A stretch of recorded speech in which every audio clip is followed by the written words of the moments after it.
Hello, everybody, and welcome back once again to our online session. Students, in our previous session, I explained you some of the figures of speech. Today, also, I am going to explain you some more figures of speech. So, let's take exclamation first. See, before understanding the figure of speech exclamation, you need to understand an exclamatory sentence. What is an exclamatory sentence? The sentence which shows the strong feeling of happiness, sadness, anger, and surprise, that sentence is called as exclamatory sentence. So, regarding the figure of speech exclamation, same thing is there. The sentence which shows the strong emotions of anger, happiness, and surprise, in that we find the figure of speech exclamation. As you can see in the example, what a beautiful flower it is. So here we find the figure of speech exclamation. Next one is metaphor. When comparison is made without using the words as or like, sometimes direct comparison is there, sometimes indirect comparison is there. Most of the time we use the words as or like for comparing the things or persons. But when comparison is made without using the words as or like, that time we find that figure of speech is metaphor.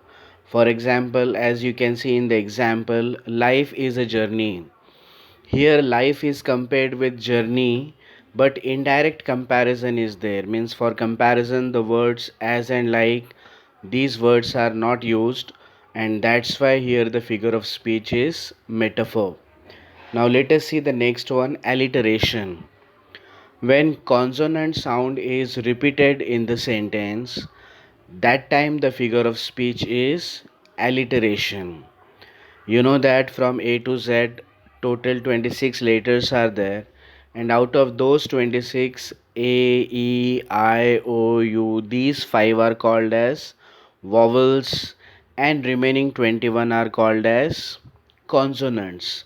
So, when any consonant sound is repeated in a sentence, that time the figure of speech is alliteration, but it should be repeated in continuous words, or those two words should be joined by and. Here you can see in the example, Joseph Jackson jumps over the jars of jellies. So here which sound is repeated? Obviously sound of J is repeated, and that's why the figure of speech is alliteration.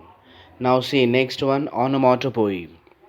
When a word in a sentence suggests the sound, means after reading that word, whether we understand the meaning of that word or not. But after reading that word, we come to know that that particular word expresses the sound.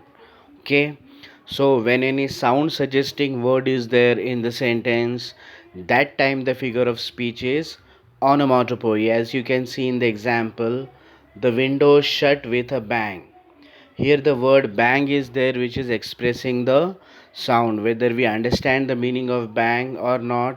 But after reading the word bang, we come to know that it is expressing the certain sound. So when a sound suggesting word is there in the sentence, that time the figure of speech is onomatopoeia. Next one is simile. Okay, in simile also comparison is there, just like metaphor. But what is the difference between metaphor and simile? In metaphor we find that comparison is made without using the words as or like, but in simile comparison is done by using the words as or like. As you can see in the example, she fought like a lioness. So here comparison is there, and for comparison the word like is used. So when comparison is done by using the words as or like, that time the figure of speech is simile. Next one is personification.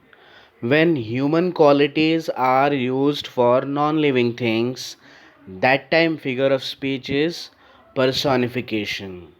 As you can see in the example, stars danced in the sky. Actually, dancing is a human quality, but here it is used for stars. So, when human qualities are used for non living things, that time the figure of speech is personification. Next one is antithesis. When two opposite words, we can call them antonyms also, when two opposite words are used in the same sentence, that time the figure of speech is antithesis. See the example, it doesn't matter whether you lose or win. So, which are the two opposite words here? Yeah, the two opposite words are lose or win. So, when two opposite words are used in the same sentence, that time the figure of speech is antithesis. Next one is apostrophe. Many times what happens that the poets they address the non-living things or ideas directly. So, when non living things or ideas are directly addressed, that time the figure of speech is apostrophe. As you can see in the example, "Oh moon, give me a basket full of moonlight." So, here moon is directly addressed. Okay, so when non living things are directly addressed, that time the figure of speech is apostrophe. So, students, I hope that you have understood all these figures of speech well. Now, let's meet in another session. Okay, in that session, I'll explain you a new topic. Till then, it's goodbye.